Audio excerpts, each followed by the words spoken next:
نحمدہ ونصلی علی رسولہ الکریم اما بعد فاعوذ باللہ من الشیطان الرجیم رب اشرح لی صدری ویسر لی امری واحلل عقدۃ من لسانی یفقہوا قولی ربی یسر ولا تعسر وتمم بالخیر۔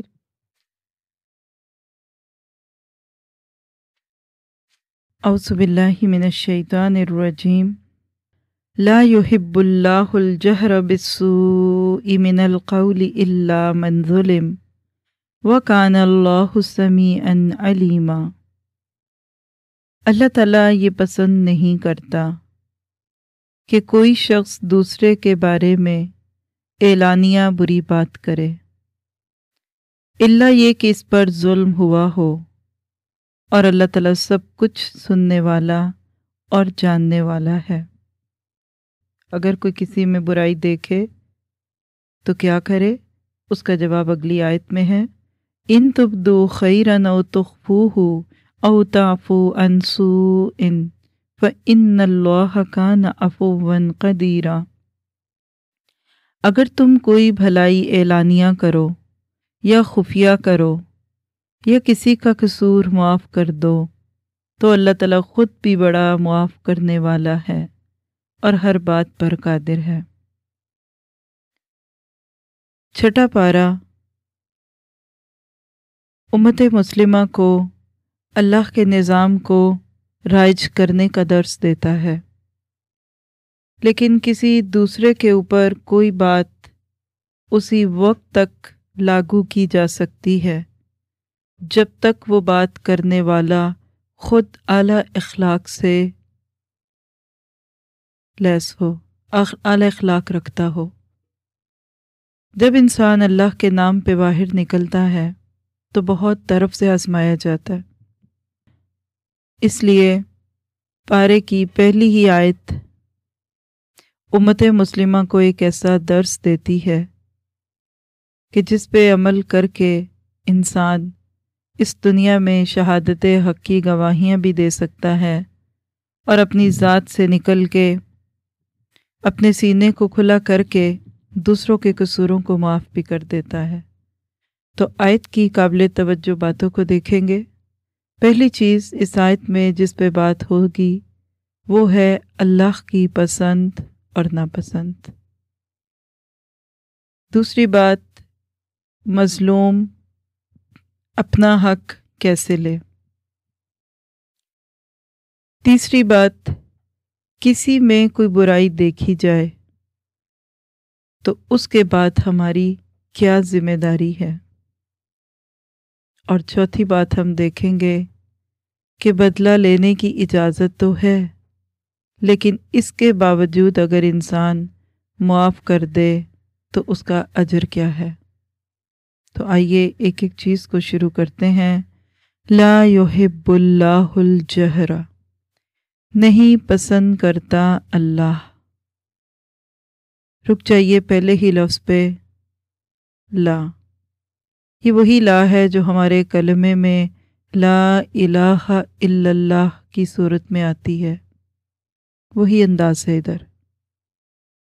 نہیں پسند کرتا اللہ، یہ جملہ ایسے بھی ہو سکتا تھا کہ برائی کو اللہ پسند نہیں کرتا، لیکن فعل پہلے آ گیا، لا یحب، شدت کے لیے۔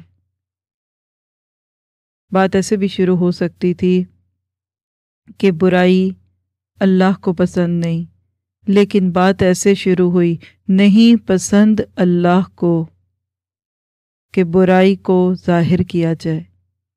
دونوں میں فرق ہے، اور یہ کچھ اسی طرح کا فرق ہے جیسے لا الہ الا اللہ کہنا یا پھر الہ اللہ کہنا، یعنی دیر از نو وے۔ لا جب بھی کسی جملے کے شروع میں آ جاتا ہے نا تو نفی، نیگیشن، کسی چیز کو اس طریقے سے کٹ ڈاؤن کر دیا جاتا ہے کہ اب اس کے علاوہ کوئی دوسری چیز نہیں۔ دوسری بات دیکھیے، لفظ یحب کو، محبت کرتا ہے۔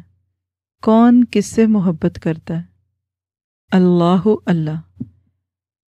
پہلی بات تو اس سے یہ پتہ چلتی ہے کہ اللہ تعالیٰ بھی محبت کرتا ہے اور اللہ تعالیٰ بھی نفرت کرتا ہے۔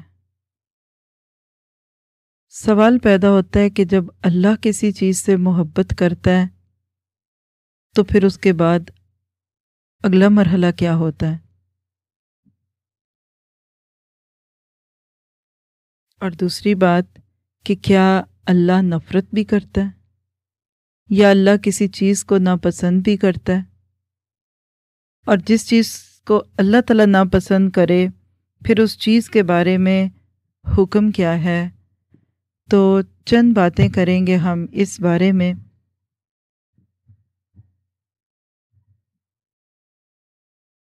کہ اللہ کی محبت اور اللہ کی نفرت سے مراد کیا ہے۔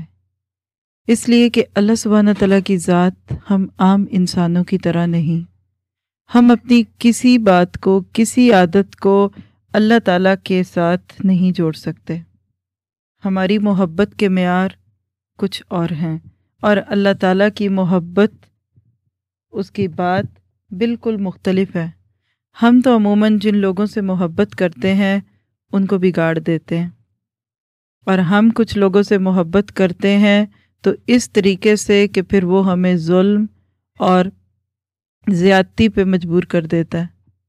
کسی کی محبت میں ہم اس کی غلط کو بھی ٹھیک کہنے لگتے ہیں، لیکن اللہ تعالیٰ کی محبت کیسی ہے؟ تھوڑی سی چند احادیث آپ کے ساتھ شیئر کروں گی کہ جس میں ہمیں اللہ سبحانہ تعالیٰ کا مزاج اور اس کا ٹیسٹ معلوم ہوگا۔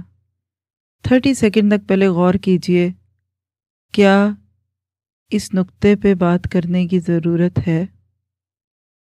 میں نے جتنی دفعہ یہ آیت پڑھی اور پڑھائی، ہمیشہ فوکس کیا جاتا ہے اگلی بات پہ، الجہر بالسوء من القول پہ، لیکن پہلے ہی لفظ نگلیکٹڈ ہے، لا یحب اللہ۔ ہاں اللہ پسند نہیں کرتا، چلو آگے چلو، ذرا سوچ کے دیکھو کیا کہہ رہے ہو۔ کون پسند نہیں کرتا؟ کیا پسند نہیں کرتا؟ دعوے ہیں محبت کے، اللہ تعالیٰ کے ساتھ اپنا تعلق تو جوڑتے ہیں، لیکن یہ نہیں پتا کہ وہ کس چیز کو پسند کرتا ہے اور کس کو نہیں کرتا۔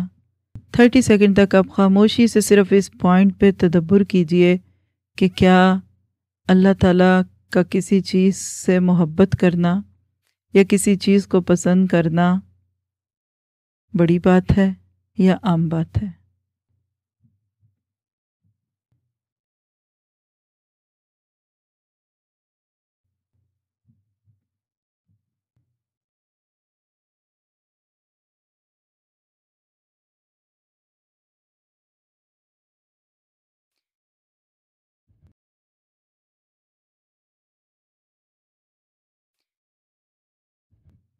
اللہ کے نبی صلی اللہ علیہ وسلم کی کچھ احادیث آپ کے سامنے مختصراً رکھوں گی کہ ماذا یحب اللہ، اللہ کو کیا پسند ہے۔ یہ سوال ہماری زبان پہ تو شاید کم ہی آتا ہوگا، لیکن صحابہ کرام کی زبان پہ یہ لفظ اکثر رہتا تھا۔ آ کے پوچھا کرتے تھے کہ اللہ کے نبی یہ بتائیے کہ اللہ کو کیا پسند ہے، اللہ کس بات کو سن کے خوش ہوتا ہے، اللہ تعالیٰ ہمارے اندر کیا دیکھنا چاہتا ہے۔ تو ایک ترتیب آپ کے سامنے رکھوں گی کہ اللہ تعالیٰ کے پسندیدہ اعمال کون سے ہیں۔ پہلی چیز جو اللہ کو پسند ہے، جس سے اللہ تعالیٰ محبت رکھتا ہے، وہ کیا ہے؟ ایمان باللہ۔ صحیح جامع الصغیر کی روایت نمبر 166 ہے، 166، اس کا ایک چھوٹا سا ٹکڑا آپ کے سامنے رکھوں گی۔ اللہ کے نبی صلی اللہ علیہ وسلم نے فرمایا، احب الاعمال الی اللہ ایمان باللہ، سب سے پیارا عملوں میں سے اللہ کو کیا ہے کہ اس پر ایمان لایا جائے۔ ساتھ ہی ساتھ چیک لسٹ بناتے جائیے، کیا ایمان میرے لیے بھی خوبصورت چیز بن گئی؟ ایک تو ایمان وہ تھا جو ماں باپ کے وقت پہ لائے تھے، لیکن ایمان باللہ کیا ہے؟ رب کو مان لینا، اس کا بن جانا، اس کو اپنی یادوں میں بسا لینا، اس کو اپنی ہر مشکل سے نکلنے کا ذریعہ سمجھنا۔ دوسری چیز جو احادیث سے ملتی ہے کہ اللہ تعالیٰ کو پسند ہے وہ کیا ہے؟ ذکر الہی۔ یہ بھی جامع صغیر کی روایت ہے 165۔ اللہ کے نبی صلی اللہ علیہ وسلم نے فرمایا احب الاعمال الی اللہ ان تموت ولسانک رطب من ذکر اللہ۔ سب سے پیارے اعمال میں سے اللہ کو یہ عمل ہے کہ تو مرے اس حال میں کہ تیری زبان اللہ کے ذکر سے تر ہو۔ اے اللہ تو ہمیں موت کے وہ کلمہ نصیب کرنا اور زندگی بھر ہمیں توفیق دے کہ ہماری زبان بیکار لفظ بولنے کی بجائے تیرے کسی خوبصورت ذکر میں مشغول رہے۔ تیسری چیز جو اللہ کی پسند کی ہے، جسے اللہ ہماری بھی پسند بنا دے، صحیح بخاری کی روایت نمبر 7563 7563، اللہ کے نبی صلی اللہ علیہ وسلم نے فرمایا کلمتانی خبیبتانی الی الرحمانی خفیفتانی علی اللسانی ثقیلتانی فی المیزانی سبحان اللہ وبحمدہ سبحان اللہ العظیم۔ دو کلمے جو رحمان کو بڑے محبوب ہیں، زبان پر بڑے ہلکے ہیں اور نامہ اعمال میں بڑے بوجھل ہوں گے، وہ کلمے کیا ہیں؟ سبحان اللہ وبحمدہ سبحان اللہ العظیم۔ پاک ہے اللہ ساتھ اس کی تعریف کے، پاک ہے اللہ جو بڑا ہے۔ عادت بنا لیجئے ان کو پڑھنے کی۔ اگلی چیز، اللہ کا پسندیدہ کلام کیا ہے؟ صحیح مسلم کی روایت نمبر 5601 5601، قال رسول اللہ صلی اللہ علیہ وسلم احب الکلام الی اللہ اربع۔ اللہ کو سب سے محبوب کلام 4 ہیں، یعنی 4 باتیں ایسی ہیں جو اللہ تعالیٰ کو بڑی پسند ہیں۔ کیا؟ سبحان اللہ والحمد للہ ولا الہ الا اللہ واللہ اکبر لا یضرک بأیہن بدأت۔ وہ 4 کلمے کون سے ہیں؟ یا سبحان اللہ کہنا، یا الحمد للہ کہنا، اور یا لا الہ الا اللہ کہنا، اور اللہ اکبر کہنا۔ اور پھر آپ نے فرما دیا تجھے کوئی ضرر نہیں ہوگا ان میں سے کسی کو بھی پہلے کہہ لے، یعنی پہلے سبحان اللہ کہہ لو، الحمد للہ کہہ لو، اللہ اکبر کہہ لو، تو آپ کے اور میرے لیے عمل کی بات مل گئی کہ ان 4 کلمات کو آپ اکٹھا ادا کر سکتے ہیں۔ میرا خیال ہے کہ ہمارے ہاں اس کو تیسرا کلمہ کہتے ہیں، سبحان اللہ والحمد للہ ولا الہ الا اللہ واللہ اکبر۔ چاہے آپ پہلے الحمد للہ کہہ لیں یا اسی ترتیب سے کہیں، بہت پیارا کلام ہے، رب کو پسند ہے۔ ایک اور پسندیدہ کلام اللہ کا، ناصر الدین البانی کی ایک کتاب ہے سلسلۃ الاحادیث الصحیحہ، اس کی 39 نمبر کی روایت ہے، قال رسول اللہ صلی اللہ علیہ وسلم ان احب الکلام الی اللہ، بے شک اللہ کو سب سے محبوب کلام کیا ہے؟ ان یقول العبد، یہ کہ بندہ کہے۔ کتنا پیار سے لب کہتا ہے بندہ کہے، یعنی دل میں بندگی کے جذبات ہوں اور زبان سے یہ لفظ ادا ہوں، سبحانک اللہم وبحمدک وتبارک اسمک وتعالی جدک ولا الہ غیرک۔ پاک ہے تو اے اللہ تیری تعریف کے ساتھ، اور بڑا بابرکت ہے نام تیرا، اور اونچی ہے شان تیری، اور تیرے سوا کوئی الہ نہیں۔ صبح و شام نمازوں میں